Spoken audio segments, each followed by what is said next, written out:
Ну и второй вопрос, о котором ряд депутатов Госсобрания неоднократно говорило, это состояние государственного бюджета республики нынешнего года. Так, мы все понимаем, что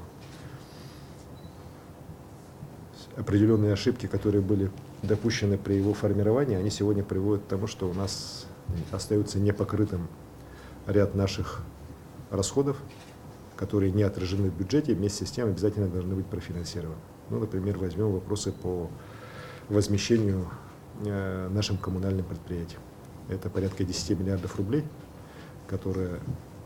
сумма, которая должна была бы быть возмещена, так, но не учтена, опять же, в расходах госбюджета.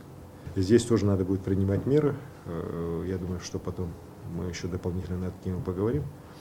Если говорить о более стратегических вещах, конечно же, мы должны будем в ближайшие месяцы достаточно серьезные коррективы внести в стратегию развития республики до 30 года с учетом указа президента страны Владимира Владимировича Путина, майского указа о национальных приоритетах развития нашей страны в период по 2024 год. Здесь однозначно нам надо свои подходы по некоторым вопросам переформатировать, пересматривать.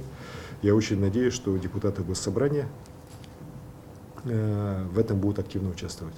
То есть предложения, Александр Николаевич, я прошу, чтобы и комитеты, и Госсобрания, и в целом от руководства Госсобрания мы каким-то образом это смогли оформить и в ближайшее время представить, чтобы мы это все учли. Вопрос крайне важный, и, на мой взгляд, он требует очень серьезного обсуждения и с экспертным сообществом, и с законодательной властью, с нашими крупнейшими предприятиями, с общественностью республики, для того, чтобы наши предложения в конечном итоге мы смогли на уровень федерации поднять и в перечень тех или иных программ, которые сегодня будут формироваться, в перечень тех или иных мероприятий, реализации национальных проектов, проекты Республики Саха-Якутия обязательно попали.